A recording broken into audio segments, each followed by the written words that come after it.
Pero el gran problema no es ese. Supongamos que lograste acumularlo. El problema es que comienza la fuga de capitales. Ese es el gran problema. Y cuando comienzan las fugas de capitales, disminuye la acumulación de capital. A su vez, disminuye la generación de empleos. Disminuye la generación de empleos, van disminuyendo los salarios. Entonces, no solamente disminuyen los salarios, sino que ya no va a haber salario para personas desocupadas porque no hay acumulación de capital y tampoco circulación de ellas. Y a su vez, tienes un gobierno que tiene que solucionar a través de gasto público, ya sea endeudando o imprimiendo dinero. Hola a todos y bienvenidos al episodio 43 de Pasemos el Rato. Mi invitado del día de hoy, por pedido del público, está de regreso, Eugenio Guerrero, de la Fundación para el Progreso de Chile, y vamos a estar analizando algunas de las incongruencias más importantes que encontramos en Gustavo Petro, al igual que ver la situación política de Chile y cómo se relaciona con Colombia. ¡Ya nos vemos! No saber de lo que la gente está hablando es incómodo, pero mucho peor es que vengan unas elecciones y no tengas la más mínima idea de qué está sucediendo. Esto es Pasemos el Rato, un espacio en el que hablo sobre distintos temas para que te enteres de todo y nunca te quedes fuera de la conversación. Yo soy tu anfitrión André Canayet y hoy hablamos con Eugenio Guerrero, de Política Latinoamericana. Si te han gustado los capítulos anteriores, recuerda dejar una reseña de 5 estrellas en Apple Music y escribir o todas las razones que se te ocurran de por qué te gusta el podcast. Bueno, y con eso le damos la bienvenida nuevamente y por pedido del público a nuestro amigo Eugenio Guerrero. ¿Cómo estás, Eugenio? Qué gusto volver a hablar contigo. Y me encanta mi podcast ahora que estoy rompiendo barreras. Creo que este es el mayor kilometraje que tengo entre mi invitado y yo. Estás saludándonos desde Santiago de Chile, si no estoy mal, ¿verdad? Así es. Excelente. Oye, André, muchísimas gracias.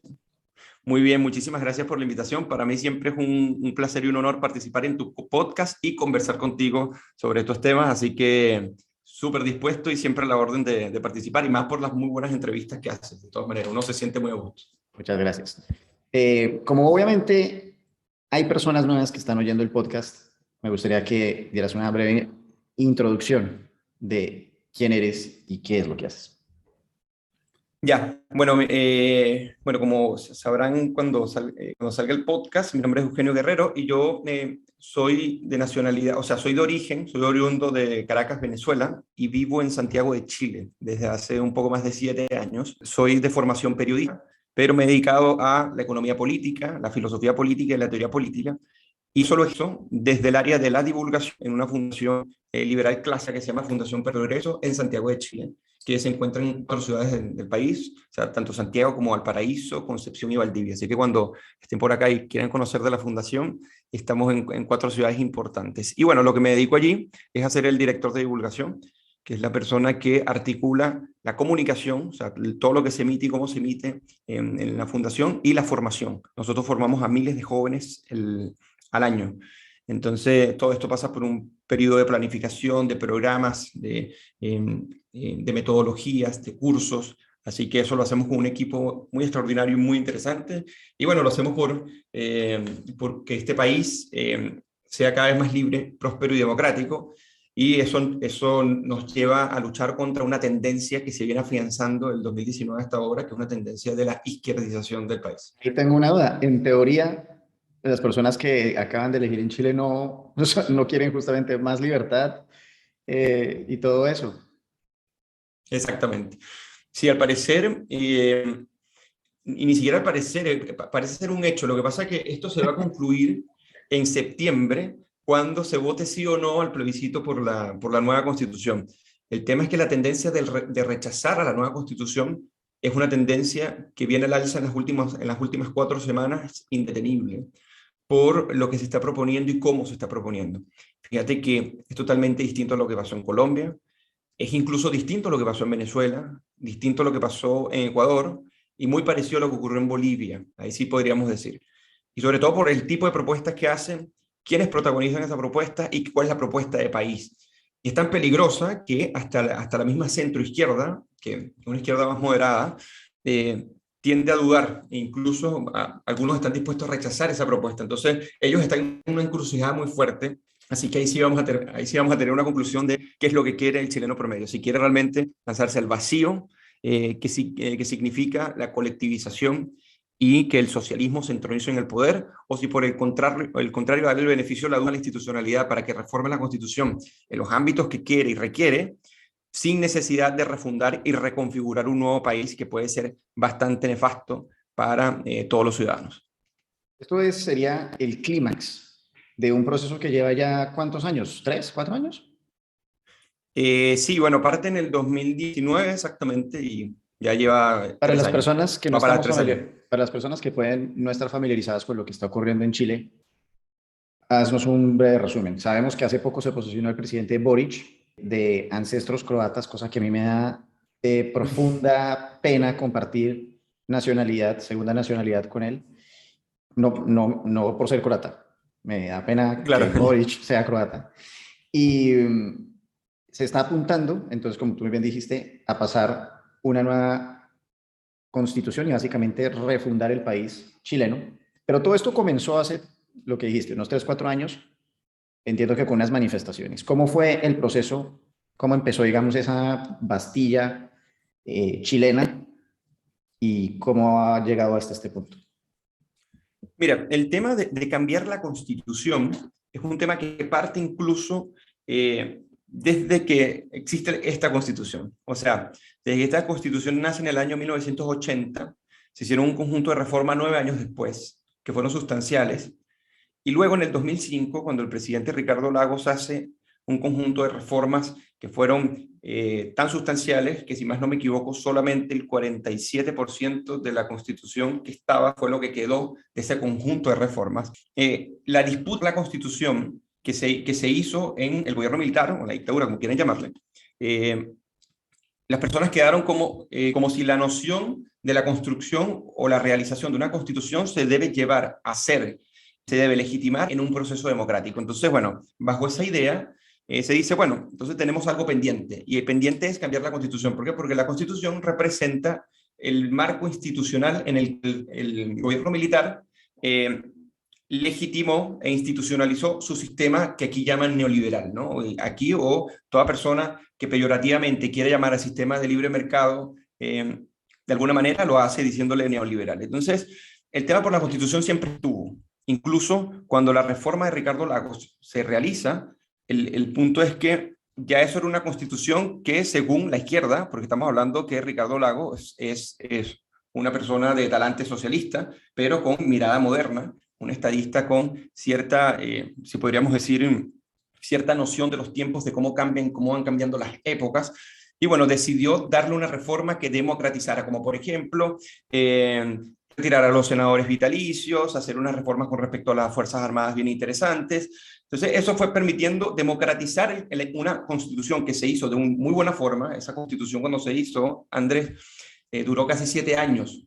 O sea, duró un periodo de casi 7 años para poder realizarla. Fue un trabajo súper minucioso. Y cuando se realiza, y que después se termina consolidando el Banco Central y todas las instituciones que permiten que Chile haya llegado a ser la democracia liberal más consolidada, rica, próspera, en paz, con los mejores indicadores de la región, bueno, es fruto en cierta medida de un conjunto institucional que se desarrolla y se perfecciona en democracia.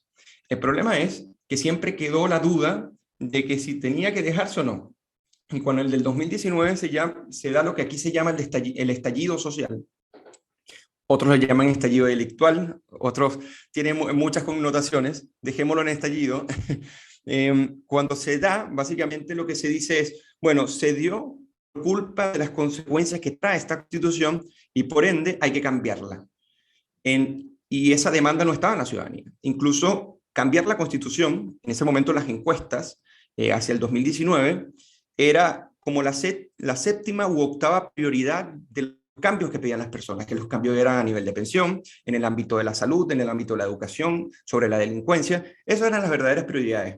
Pero aquí un conjunto de organizaciones de izquierda, tanto radicales como de centroizquierda, como de centro-derecha, le quitaron el piso al presidente para que el presidente se negara a que la resolución para el problema fuera cambiar la Constitución.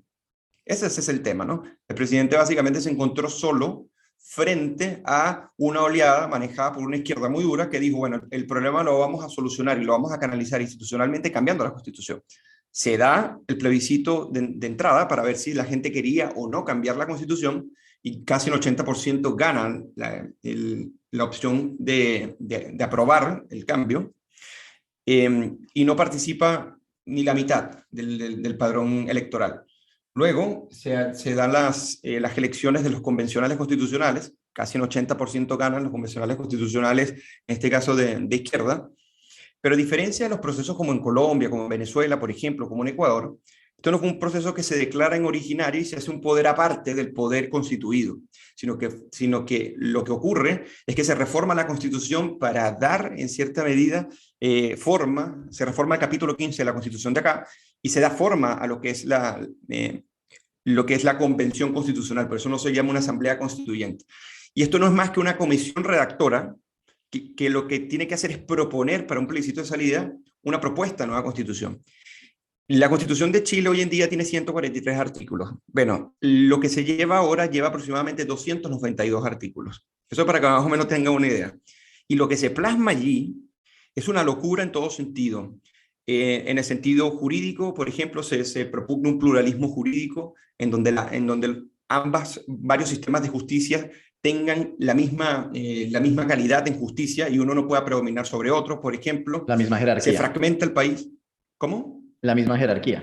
Sí, exactamente. Entonces, llegó un momento que, bueno, que el sistema, un sistema jurídico indígena tiene la misma preponderancia que que el sistema jurídico que rige a la nación. Y no solamente eso, sino que se ha hecho una constitución básicamente indigenista, en la que, oye bien, en la que casi un 12,8% de la población en Chile, que se considera que es indígena y que ni siquiera vive en la Araucanía, que es la zona hacia el sur, donde se supone que se concentra la mayoría de la población, y vive en sectores como Valparaíso, Santiago, ¿no?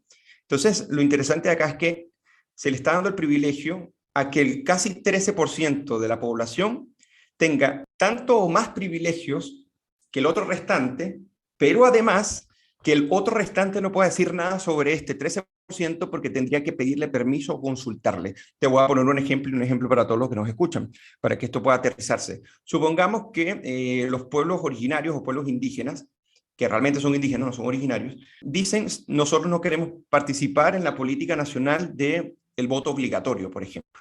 Bueno, ellos pueden hacerlo así, ellos pueden negarse, pero a los otros, en la toma de decisión, si lo deben hacer el otro casi 87%, por ejemplo, ellos sí deben regirse por lo que dicen las poblaciones indígenas en los escaños reservados y en los espacios privilegiados que se le va a otorgar en el nuevo sistema político. No es una locura. Aparte de eso, quieren intervenir en la autonomía del Banco Central, están eliminando el Senado, por ejemplo, que es tan importante, exacerbando así el centralismo político que caracteriza, o sea, el hiperpresidencialismo y centralismo político que caracteriza a Chile, por ejemplo. Entonces es un desastre por donde lo veas, además que en materia económica es otro desastre más.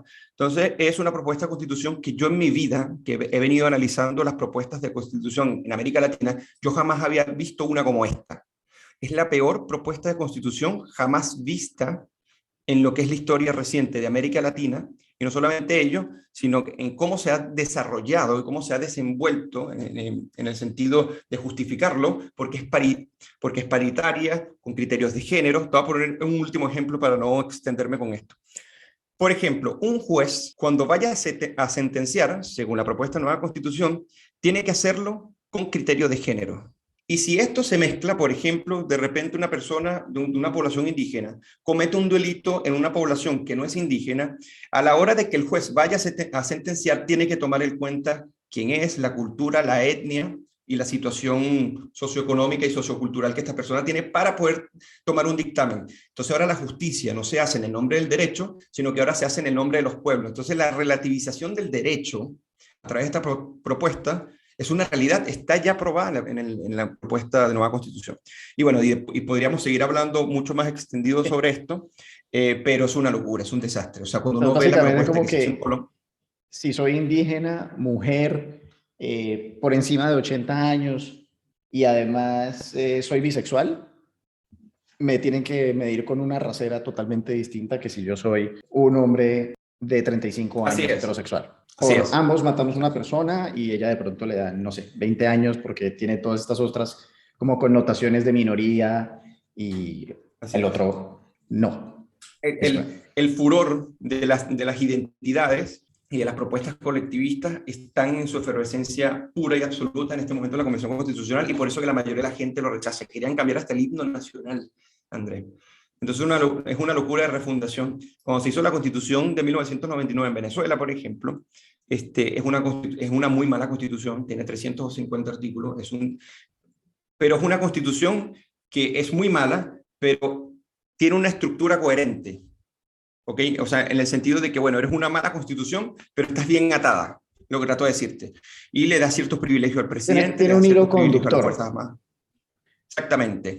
Y las autonomías que tú otorgas a las regiones, todas se someten a una política de la propia Constitución que te permite generar un articulado de ley en la que todos nos podamos sentir en un sistema nacional. No se va ni con identidades ni nada. Es una muy mala Constitución, sí, por supuesto, pero por ejemplo, cuando uno ve la Constitución de Colombia de 1991 y cómo se dio el proceso, es hasta el momento el proceso más ejemplar, porque se dio súper ordenado, se hizo muy rápido, no pasaron ni 5 meses y ya estaba lista la propuesta. Si más no me equivoco, no hubo plebiscito de salida, porque en ese momento se decía, bueno, si nosotros somos la representación de las personas que votaron por esta séptima papeleta y se dio el proceso para la conformación de la Constitución, entonces, ¿para qué preguntarle nuevamente al pueblo si está representado en estos convencionales constitucionales, constituyentes, y aprobaron esta Constitución y fue una fiesta nacional? En cambio aquí, lo que se está planteando es básicamente la fragmentación del país por criterios identitarios e incluso esencialistas. O sea, no hay nada más antiliberal y no hay nada más contrario a la dignidad y a la igualdad ante la ley que pensar que porque naces indígena, entonces tú puedes tener un privilegio o no un privilegio, porque eso es lo que te va a caracterizar siempre. Y básicamente nadie está determinado ni por su cultura, ni por cómo piensas, ni por cómo te sientes. La justicia va mucho más allá de eso. La justicia no toma eso, la justicia ciega frente a ello. La justicia toma los hechos con respecto a los actos. Y en este caso se está transformando la justicia en algo que no es, y se está dilapidando los pilares para que una democracia pueda ser. Entonces lo que está ocurriendo en Chile, si se llega a aprobar esa propuesta de constitución, es gravísimo. Y el presidente Boric, entonces, a estas, ¿qué hace? Es básicamente una marioneta de todas estas, digamos, movimientos políticos que jalan para su parte y terminan armando este pasticho, este collage de constitución. O él hasta cierto punto tiene, pongámosle acá un porcentaje hipotético, un buen 80% de poder para decir hasta tal punto, oiga, ¿sabe que aquí esta línea no se pasa, esta línea sí se pasa? ¿Qué hace Boric? Parece que a Boric le ha ido muy mal. Fíjate que a pesar de que gana, si más no me equivoco, con casi 11 puntos de diferencia entre José Antonio Kast y él, ganó con una enorme legitimidad, o sea, en el sentido de que la gente salió y votó por él, y hubo una especie de efervescencia por su personalidad y su carisma y todo ello, ¿no? Pero eso se acabó al poco tiempo, cuando su gabinete ministerial comenzó a cometer errores garrafales que no solamente que no le hacen honor al cargo que ejercen, sino que existe una dejadez del mismo. O sea, existen dos fenómenos. El primero es que cuando ejerzo el cargo lo hago mal, y cuando tengo que ejercerlo lo abandono, cuando tengo que ejercerlo seriamente. Entonces, eso ha hecho que la popularidad de Boric se haya desplomado y su aprobación llega hoy día hacia un 36% de los consultados, por ejemplo, y su desaprobación llega al 51%. Es altísimo. Y esto se da en un plazo de un mes y medio. O sea, esto no le había ocurrido ni a Michelle Bachelet ni a Sebastián Piñera en tan poco tiempo. Entonces, la crisis de legitimidad que está sufriendo Chile hoy día también pasa por los que hoy día gobiernan. Y los que hoy día gobiernan, que fueron aquellos que validaron y legitimaron el uso de la fuerza, que a partir del 18 de octubre del 2019 fue el que llevó a Chile este proceso, hoy en día se ven en la condición de tener que sancionar, tener que demandar y tener que aplicar la fuerza a estas mismas fuerzas que los llevaron al poder. Entonces esa es la gran paradoja, que el día de ayer decían que una barricada, o sea, quemar cauchos neumáticos para trancar una calle y irse a esos mecanismos de violencia era una forma legítima de protestar, eso lo dijo Boric textualmente, a la hoy día decir, bueno, si salen y protestan con la violencia van a tener que enfrentarse al peso de la ley. Entonces una cosa es la retórica y otra cosa es la acción. ¿Okay? Porque quieren indultar incluso a personas que están condenadas por delitos. Y metieron un proyecto a la Cámara. Es como si yo te diga, Andrés, mira, Andrés, ¿sabes qué? Unos amigos de nosotros cometieron unos delitos. y esos delitos nos afectaron a nosotros y afectaron a todos. Es legítimo que ellos estén presos, van y los meten presos, pero a nosotros se nos ocurre que porque son amigos de nosotros, Andrés, nosotros digamos, ¿sabes qué? Deberíamos juntarnos, tú, yo y un montón de organizaciones y decir que ellos deberían estar libres porque las circunstancias en las que cometieron los delitos los llevaron a ellos a realizarlo. Dime tú qué nivel de retirarle la responsabilidad individual a las personas para hacer un alcahueteo increíble y con base en ello tratar de darles un indulto, ¿no? Entonces, eso todavía no pasó, eso no ha pasado, eso no ocurrió, eso ha sido rechazado, pero esas son las intenciones. Entonces, lo que te digo es que el clima político institucional en Chile, con la llegada de Boric, no se ha estabilizado, sino que más bien lo que ha hecho es acentuarse la violencia, la disgregación, la ilegitimidad y también los delitos y posiblemente, bueno, y la crisis económica, ¿no? Tenemos un presidente con una propuesta que está muy conectada a la Convención Constitucional. ¿Qué quiere decir esto? Que basta que se apruebe la Convención Constitucional para que en cierta medida yo pueda aplicar la totalidad de mi proyecto. Por eso que ambos están tan ligados, ¿ok?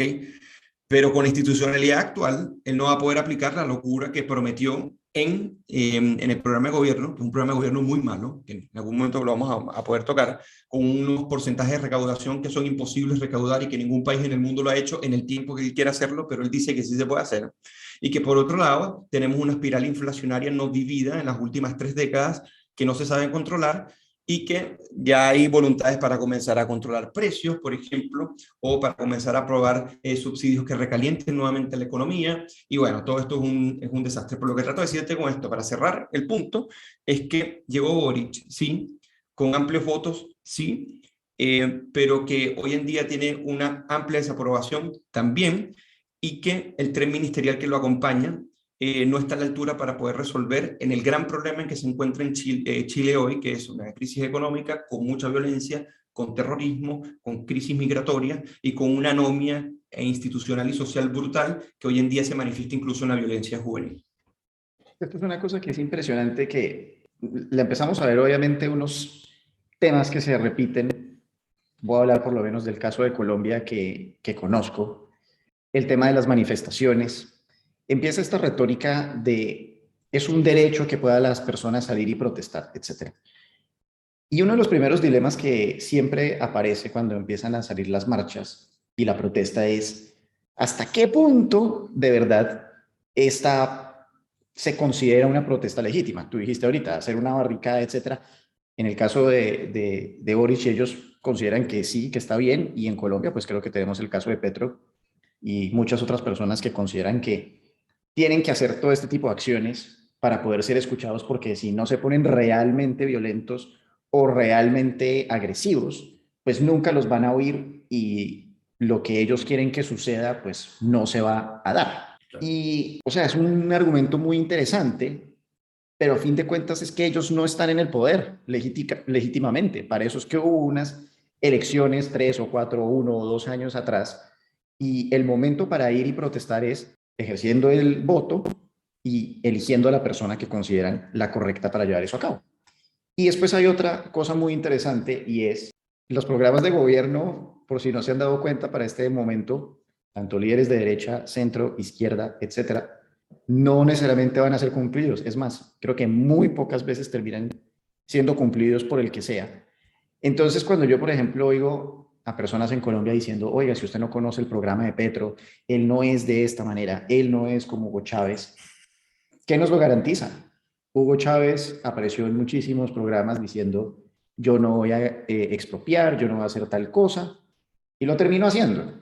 A fin de cuentas, lo que sí existe es, por ejemplo, una fotografía en la que uno ve a Gustavo Petro al lado de Hugo Chávez y uno sabe que Petro admira a Hugo Chávez. Uno sabe que Boric admira a Hugo Chávez. Entonces, todo este soliloquio un poco para decir, ¿en qué momento crees tú que estas narrativas de es que él promete tal cosa y la narrativa de está bien protestar por cualquier medio para imponer nuestra agenda hicieron que el gobierno de Piñera le abriera la puerta a todo este desastre que ocurrió? ¿Qué debió haber hecho el gobierno de Piñera para combatir estas dos digamos, ideas o argumentos? Lo que pasa es que, a mi juicio, son dos ámbitos que, a pesar de que tienen semejanzas, hay algunas diferencias que es muy importante hacerlas notar. A mi juicio, la izquierda en Chile ha venido estando mejor organizada y más avanzada que en Colombia, como para poder aprovechar un contexto de estallido como el que hubo en el 2019 y dejar entre cuatro paredes al presidente. Contra la pared. Básicamente, él estuvo acorralado por las principales élites del país, y cuando uno se pregunta qué pudo haber hecho Sebastián Piñera, yo me hice esa pregunta un año después, porque al inicio yo dije, bueno, entregó la Constitución, él va a ser el principal culpable de lo que está pasando en Chile, pero cuando tú ves cómo funciona la política de la vida real, tú necesitas apoyo de tus organizaciones. Tú necesitas un buen apoyo político de la élite política, que es determinante para poder detener cualquier oleada de demandas que pueden afectar al país, como por ejemplo el cambio de constitución. Pero Piñera tuvo todo menos eso. Le quitaron el piso para poder hacer algo. Entonces uno dice, ¿pudo haber hecho algo? Yo creo que sí lo pudo haber hecho, pero con un alto coste. Y el alto coste era que posiblemente lo derrocaran. O sea, la violencia estaba en su cenit, y que personas de su ámbito le quitaron el piso para poder rechazar que la Constitución se tenía que cambiar. Entonces, esto es muy importante decirlo. En cambio, en Colombia, si bien la izquierda ha avanzado mucho, la izquierda no está tan consolidada como en Chile. ¿Ok? Entonces, y además, no tiene organizaciones claves tan avanzadas. Hoy en día nosotros podríamos decir, como el pacto histórico, que sí se ha venido avanzando, pero que en Chile empieza ya desde el 2005, y que a partir de las protestas de los pingüinos, como dicen las protestas de los escolares, que son los mismos que hoy en día tienen el poder en Chile, que luego fueron los que salieron en el 2011 con las propuestas estudiantiles, y que 10 años después tienen el poder, básicamente era porque ya había una izquierda muy organizada, una izquierda que ya había tomado la cultura, que ya había tomado las escuelas, que había tomado las universidades. Y tú me podrías decir, bueno, en Colombia es muy parecido. Sí, totalmente, pero la izquierda, avanzando hasta este tipo de proyectos, pudo irlo consolidando de una manera más enfática. Cuando se trató en Colombia de generar un estallido parecido al de Chile, la respuesta no se hizo esperar, fue una respuesta rápida, y qué bueno que fue así de rápida, y no dio mayor connotación política. Sí se dice que hay que acusar a Iván Duque de haber violado sistemáticamente los derechos humanos, y todo esto, lo que siempre terminamos escuchando, pues cualquier forma de represión es violación de los derechos humanos de la izquierda. Hay una cosa muy interesante, y es que afortunadamente se logró hacer una narrativa o culpar a Gustavo Petro de las marchas. Y entonces, Claro, sí. al haber logrado hacer ese, digamos, ese jaque de que él también era responsable al detener los empleos y el trabajo, de estar continuando por culpa de las marchas y que estaba afectando los bolsillos de las personas, ahí fue que tuvieron que decir, bueno, no se nos puede seguir yendo tanto la mano. Porque es que en el momento en el que el gobierno se deja echar la culpa única y exclusivamente de que ellos son los culpables, valga la redundancia, de la miseria de todo el mundo, en ese momento es en el que se permite que, digamos, esta estrategia tenga pues sí, un muy buen... Tengo un cauce. Un muy buen encauce, exactamente. Sí, y eso fue entonces lo que pasa acá es que ya estaba, si podríamos decir, ya estaba la plataforma para que la izquierda pudiera realizar lo que realizó. Yo no digo que era inevitable, pero era muy improbable que pudiera revertirse.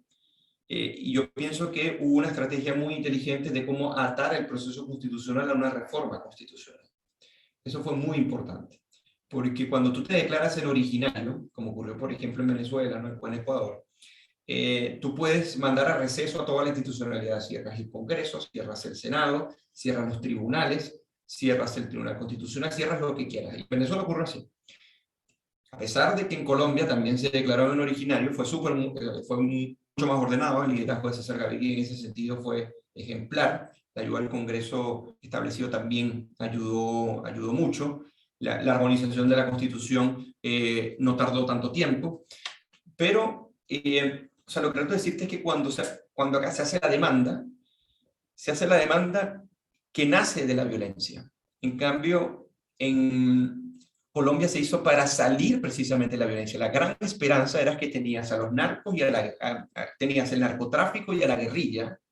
O sea, estamos hablando desde el M-19 hasta la FARC, hasta el ELN, y bueno, y el narcotráfico, y tenías, bueno, el asesinato de Carlos Galán, o sea, tenías una ola de violencia tan importante, o sea, podríamos decir, tan dolorosa para Colombia, que el cauce constitucional sirvió para salir de esta violencia. En cambio acá fue al contrario, la violencia es la que gesta, es la que entroniza el proceso constitucional. Y cuando tú tienes un proceso de esta forma, es un proceso que tiende a dividir a la ciudadanía.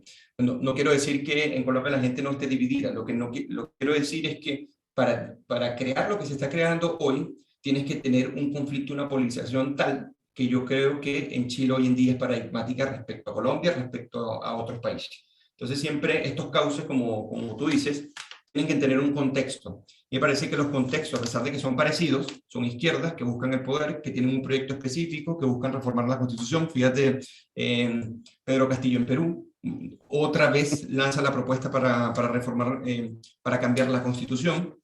En Colombia no nos sorprendamos que Petro también quiera cambiar la Constitución de 1991, a pesar de que en los debates termina como defendiéndola parcialmente. Entonces uno podría decir, bueno, ¿qué es lo que puede ocurrir con Petro?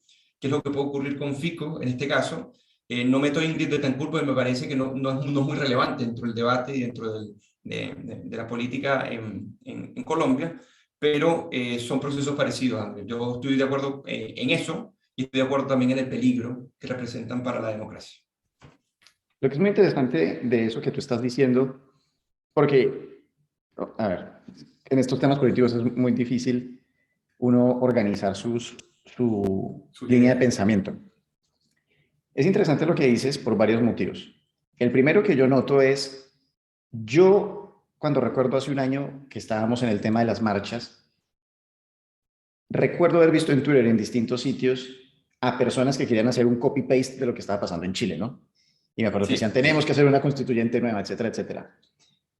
Y por lo mismo que tú dijiste ahorita, de que la constitución colombiana tenía un propósito totalmente distinto, habían muchas personas que decían, no es necesario, y digamos personas que pueden ser de izquierda o que están en contra del gobierno actual del presidente Duque, y decían, no podemos cambiar la constitución, porque ellos saben precisamente que esta constitución les da unos beneficios por los cuales no tienen que pelear. Ya están dadas, ya están garantizadas, claro. En fin. Y entonces es muy divertido ver cómo la gente cree que simplemente, sí, van y repiten como unos loros, vamos a hacer una constituyente en Colombia porque es lo mismo que pidieron en Chile. Ese tipo de ignorancia es muy peligrosa.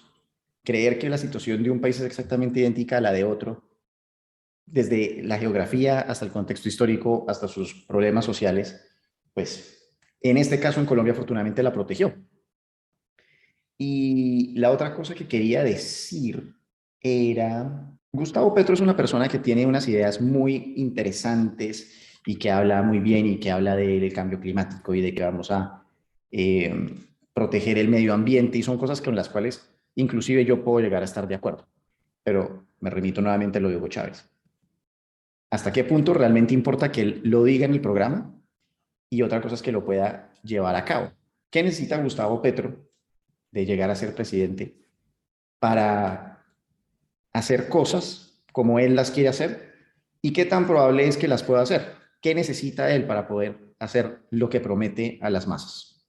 Entre esas, sacarlos de la pobreza y tener una sociedad mucho más igualitaria. No sé si se entendió lo que quería decir. Sí, no, totalmente. Sí, porque intentaste conectar, claro, si el cambio constitucional con la institucionalidad que hoy en día existe en Colombia, se puede conectar para hacer posible el programa de Petro. Si es que el programa de Petro dice lo que realmente ahí se expone, o si no bien implica otras cosas que no se pueden ver o vislumbrar en el programa. Ese es el enfrentamiento que hace Fico con él. Cada vez que han tenido alocuciones o cada vez que uno escucha una declaración de Fico sobre Petro.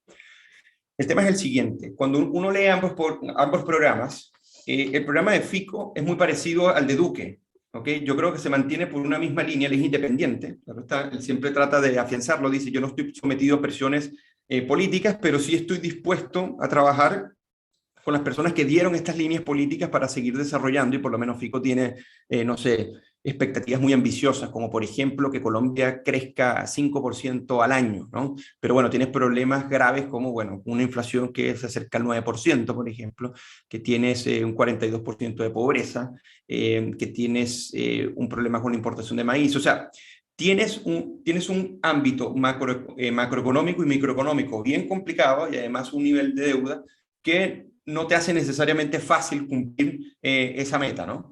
Pero sí, él, respetando la propiedad privada, el mercado, tiene una fuerte impronta en el agro, ¿ok? Entonces, a partir de allí quiere dedicar, no sé, casi, o sea, quiere triplicar el presupuesto que normalmente se asigna para mejorar los sistemas de riesgo, para la tercerización y este tipo de cosas.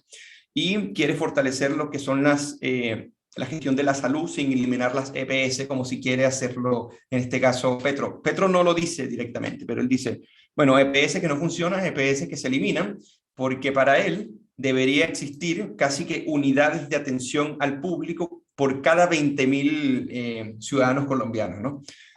Me dio risa eso, porque eso es lo más parecido a lo que hizo Hugo Chávez con respecto a una misión, que no recuerdo, creo que es misión, no, la misión Robinson era una misión de educación, esta era una misión RAS, creo, que es una misión que era tener módulos, CI, así se llamaban, en este caso atendidos por cubanos, para poder atender por cada tantos mil habitantes a las personas, ¿no? Financiados por el Estado. El gran problema del programa de Petro, uno de los grandes problemas, es que él quiere eliminar los intermediarios dentro del sistema de salud y básicamente estatizarlo.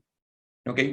Entonces él dice, yo me preocupo porque ellos ganen mucho más. No sé, que en vez de ganar 2,3 millones de pesos, ganen 6 millones de pesos. Entonces la gente se para y se levanta y dice, bueno, pero ¿cómo eso es lograble con el presupuesto que tiene? Es la gran pregunta de la Fico. Y esas son preguntas que él no responde, porque a pesar de que él maneja el presupuesto del país, o sea, más o menos, sabe cómo salirse de la respuesta. Y te voy a poner otro ejemplo. Él dice, bueno, por ejemplo, tenemos 22 millones de hectáreas fértiles en Colombia, de las cuales solamente 6 millones se ejercen. Entonces nosotros tenemos que hacer una reforma agraria, y eso lo propone en el programa, en donde nosotros tenemos que comenzar a asignar derechos y titularizar, democratizando el agro. Entonces, bueno, esa democratización no es más que la expresión de una expropiación, y eso es lo que también le reclaman, lo que se le reclama, porque tú, para poder lograr eso, él dice, bueno, lo que pasa es que hay que expropiar básicamente a los que ya expropiaron, porque los paramilitares, en beneficio con los políticos, terminaron quitándole 6 millones de campesinos sus tierras, y esas hay que devolvérselas a través de un plan de planificación desde el Estado. Entonces tú tienes una reforma agraria básicamente revanchista que va a generar problemas. Los problemas con respecto a las titularizaciones de tierra no se resuelven de esa forma, y que además tiene una connotación que él dice, bueno, necesitamos que, como queremos que estas 22 millones de hectáreas sean fértiles para la industrialización del país, esta industrialización del país esté conectada a lo que hace el Estado y cómo lo financia el Estado. Entonces, lo dice en el programa, pero la gente dice, ya, pero ¿cómo se hace eso? Bueno, eso se hace básicamente estatizando, eso se hace aumentando el gasto público significativamente, esto se hace siendo irresponsable macroeconómicamente, pero además, y disculpa que me extienda, porque es un peligro, él dice, ¿de dónde vas a sacar ese dinero? Le preguntan, ¿no? Y él dice, bueno, voy a hacer una reforma de pensiones. O sea, básicamente es, porque en Colombia como en Chile funciona el sistema de capitalización individual de las FP, son las EPS, ¿no? Entonces, las EPS no,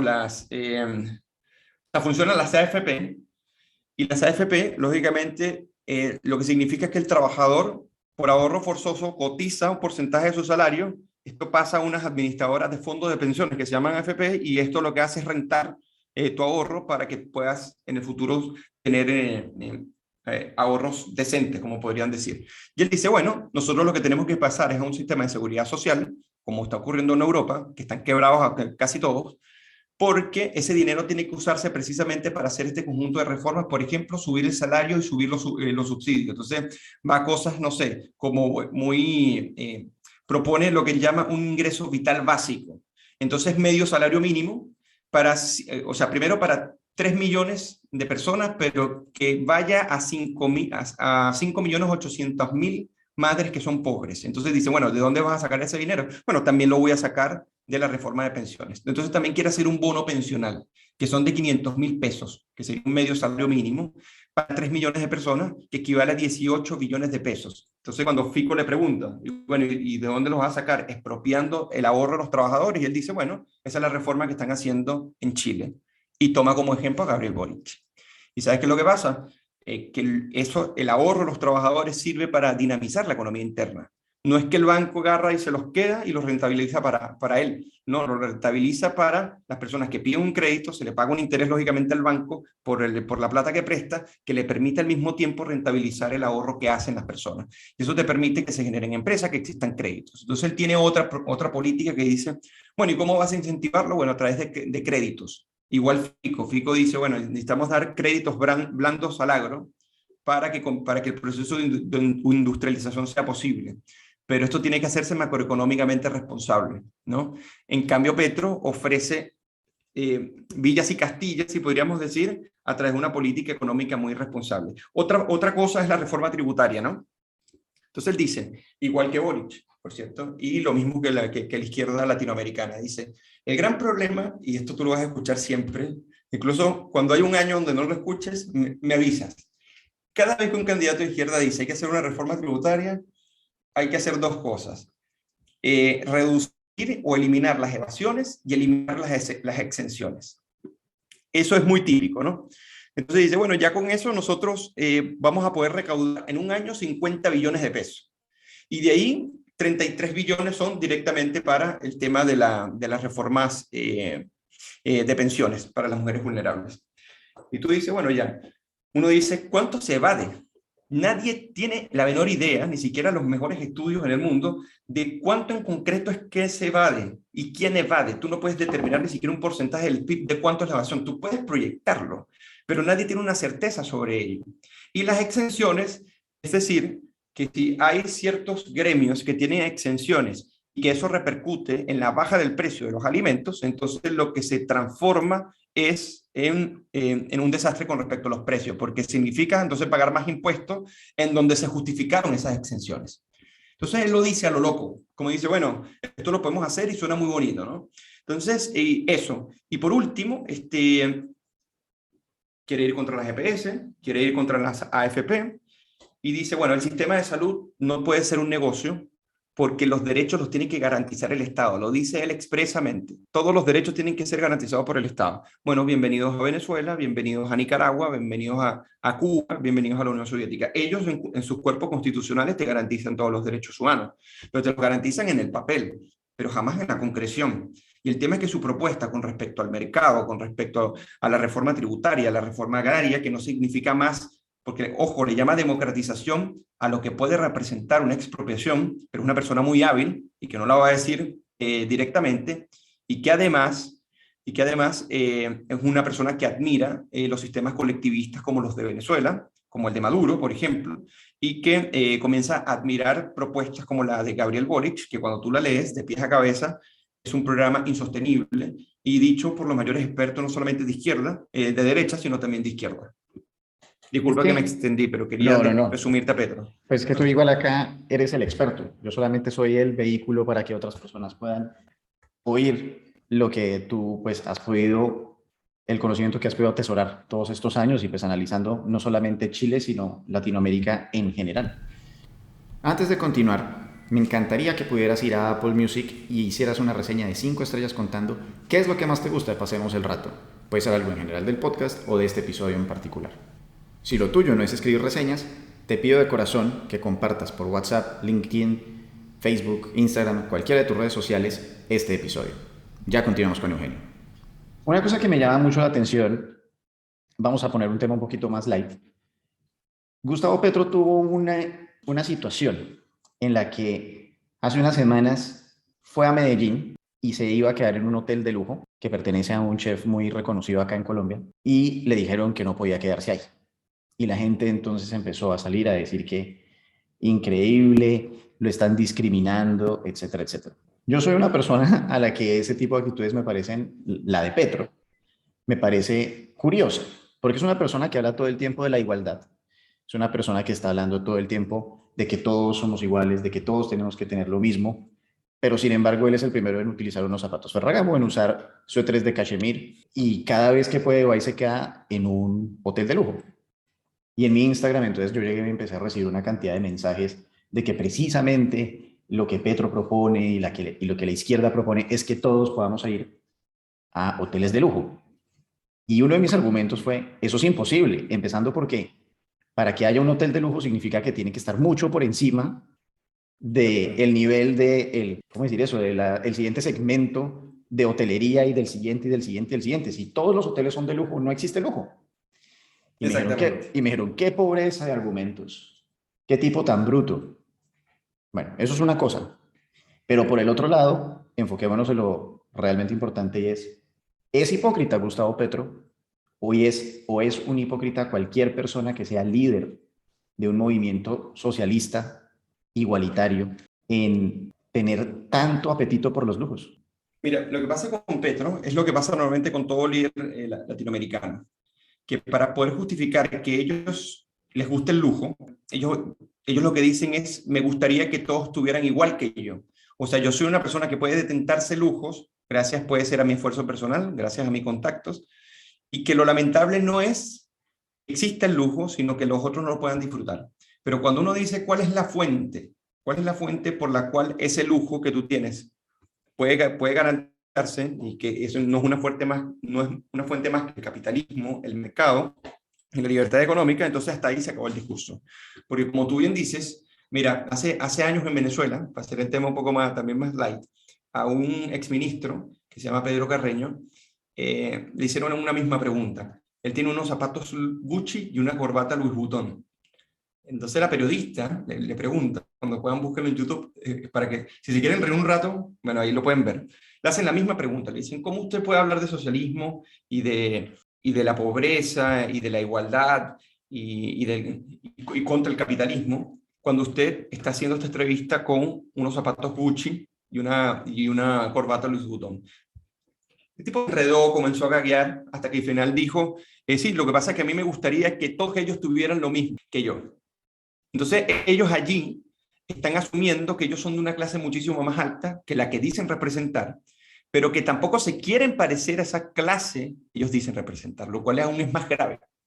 Porque si tú dices que tú sufres las penurias del pueblo y tienes las soluciones de ellas, y que esa es tu principal preocupación, y porque perteneces a ella, en el momento que logras diferenciarte, en el momento que logras decir, bueno, mi diferencia todos deberían parecerse a mí para que no seamos diferentes, pero a la vez tu diferencia representa lo que tú adversas, entonces te conviertes en una contradicción completa, andante, con piernas, si podríamos decir. Y eso es lo que significa Gustavo Petro y su programa. Uno cuando se mete en el programa ve cosas, por ejemplo, no solamente la reforma agraria, él propone una banca pública, por ejemplo, las bancas públicas de desarrollo, casi que copiado también del programa de Boric, ¿no? Y cuando uno ve la experiencia de las bancas del desarrollo, por ejemplo, en Brasil, fueron un desastre. Porque, porque es básicamente decir, bueno, como el Banco Central, que es autónomo, no me permite a mí politizarlo, no me permite a mí manejarlo imprimiendo dinero para poder beneficiar, bueno, entonces lo hago vía fondos parafiscales o fondos fiscales que me permitan financiar una banca que a su vez financie créditos para promover el agro. El gran problema es que si tú no metes la competencia en ese proceso y si no respetas los derechos de propiedad, no vas a tener ningún tipo de resultado. Y la propuesta de Gustavo Petro va en contra de él. Por eso te digo, por un lado está que tienes una mala propuesta que apunta totalmente a lo que dices que las personas deberían parecerse, y por otro lado te terminas asumiendo distinto a las personas que dices representar, vistiéndote y consumiendo a aquellos que dices adversar. O sea, no sé por dónde más hallar contradicciones. Te voy a hallar otra que está relacionada. Porque otra de las cosas que él dice es, además, vamos a ponerle mayores impuestos a los 4.000 más ricos de Colombia para poder financiar, pues digamos, como recaudar el dinero que nos hace falta para poder hacer este otro tipo de programas. Y está bastante documentado en distintos podcasts que el dinero que se puede recaudar de los 4.000 más ricos no alcanza para un año público de gasto de un país. Y en el otro lado está diciendo vamos a hacer que todos los pobres puedan acceder al nivel de lujos que tienen los ricos. Entonces, ¿dónde está realmente su propuesta? Porque ese tema de que vamos a bajar solamente 4.000 personas y vamos a subir a otros tantos millones, a que todos podamos vivir de lujos, en ese punto específico, que es en el que yo, Gustavo Petro, o yo, líder de izquierda, considero que ese está el sweet spot, donde todo el mundo puede vivir bien, es una locura. ¿Cómo hace él para cuantificar que ese es el lugar al que está permitido que los ricos puedan tener suficiente y los pobres puedan vivir también con toda la cantidad de lujos a los que nunca han tenido acceso? Claro, lo que pasa es que hay dos problemas allí. El primero es que normalmente en la teoría económica, y cuando uno habla sobre economía política un poco y los procesos de mercado, uno dice, los impuestos se justifican hasta cuando son, pero cuando son confiscatorios ya no se justificarían. ¿Y qué significa un impuesto confiscatorio? Aquel que es tan enorme que no te permite reinvertir tus ganancias. O sea, no te permite generar un margen de ganancias que supere tus gastos y tu supervivencia y que a su vez puedas reinvertir para seguir acumulando capital y por ende generando más empleo y generar este círculo virtuoso. Cuando tú propones un impuesto a los super ricos, que son impuestos que fueron famosos en los años 80 y 90 y hoy día solamente creo que son 2 países en el mundo que los tienen, nunca terminaron recaudando lo que se pretendía. Por ejemplo, en Chile se pretende que acumule de 2 a 3% del PIB y salió un estudio muy interesante donde revela que históricamente terminan, si esa es tu medida, el 3% del PIB, terminan generando aproximadamente el 0,5%. Pero el gran problema no es ese. Supongamos que lograste acumularlo. El problema es que comienza la fuga de capitales. Ese es el gran problema. Y cuando comienzan las fugas de capitales, disminuye la acumulación de capital. A su vez, disminuye la generación de empleos. Disminuye la generación de empleos, van disminuyendo los salarios. Entonces, no solamente disminuyen los salarios, sino que ya no va a haber salario para personas desocupadas porque no hay acumulación de capital y tampoco circulación de ellas. Y a su vez, tienes un gobierno que tiene que solucionar a través de gasto público, ya sea endeudando o imprimiendo dinero, inflando o ya sea endeudando a las generaciones futuras.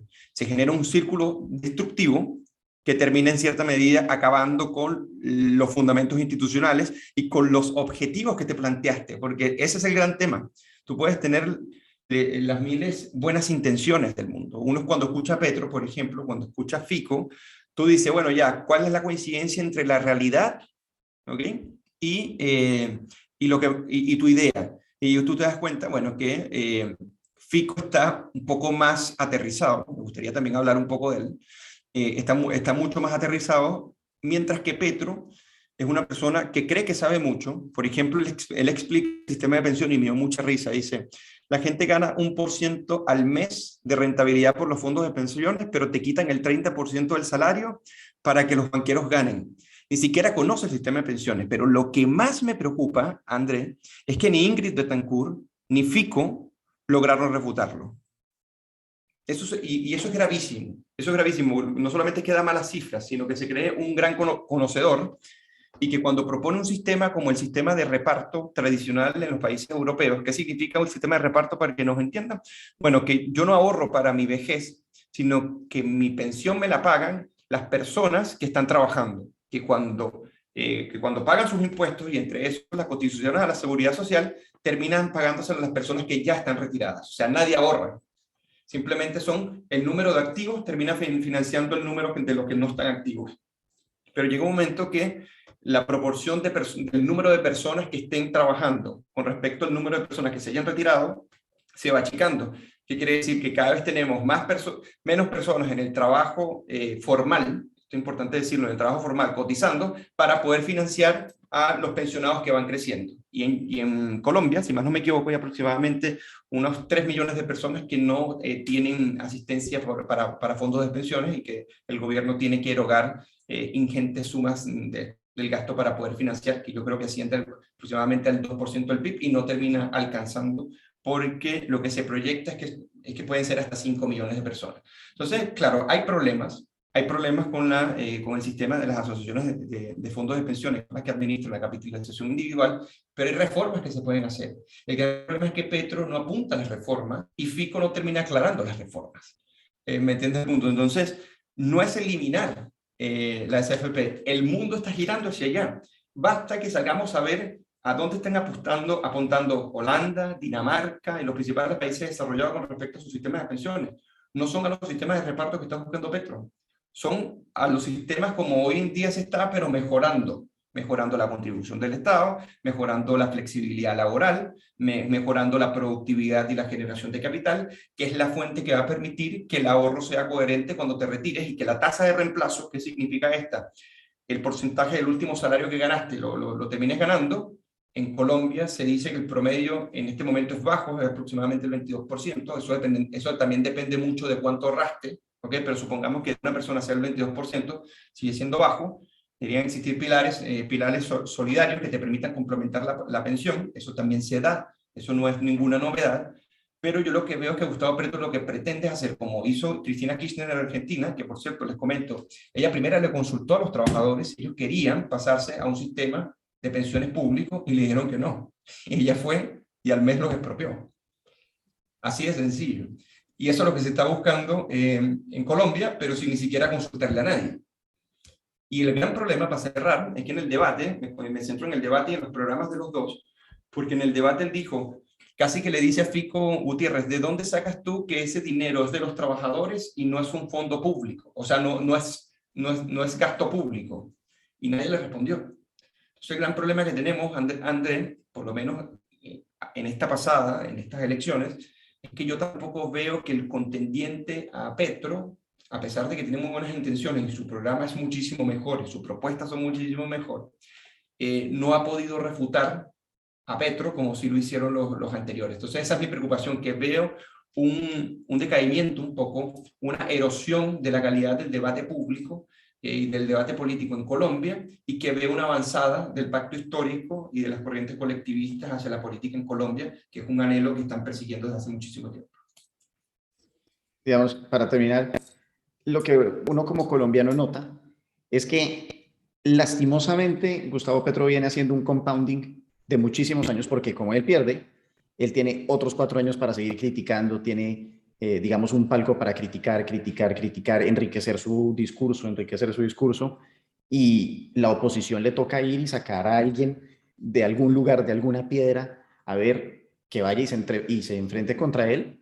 Y hay que darle que él es una persona muy elocuente y que dice unas cosas de una manera muy atractiva y muy seductora, que además pues para un votante raso es difícil darse cuenta en dónde puede estar la trampa. Las propuestas realmente no son tan importantes, lo que importa es si las puede llevar a cabo y qué tantas veces eso ha sucedido en la historia. Él también me puede estar mintiendo, es tan sencillo como eso. Eugenio, muchísimas gracias por estar nuevamente acá en el programa. Sé que tienes que continuar con tu día en Santiago. Antes de que te vayas, es tu momento de brillar más aún, y si quieres promocionar algo, dejar un mensaje en particular, adelante. Si te quieren seguir en alguna red social, también. Ya, perfecto, muchas gracias. Bueno, primero, por último, muchas gracias, Andrés, por la invitación. Siempre encantado de participar en tu programa y en tus excelentes entrevistas. Son siempre interesantes. Y bueno, si quieren seguir lo que hago, me pueden seguir en mi Twitter, @Guerrero Eugenio. Y en Instagram, lo mismo. Y también, bueno, si quieren seguir a la Fundación para el Progreso, los invito a seguirlas, @FPP Chile, en todas nuestras redes sociales. Y nuevamente yo conduzco un programa todos los lunes que se llama La Cocina. La hacemos en la cocina de la institución, y ahí tratamos la coyuntura nacional e internacional con otro investigador de la Fundación para el Progreso, en donde lo tratamos con buena rigurosidad, con buenos datos, y se hace muy entretenido para las personas que quieren enterarse de lo que pasa en Chile y lo que viene pasando también en América Latina, todos los lunes a las 19 horas, hora Chile. Así que son súper bienvenidos, y bueno, eso es lo que tenía por decir, Andrés. Excelente. Eugenio, muchísimas gracias. Un gran abrazo. Bueno, ese fue Eugenio Guerrero.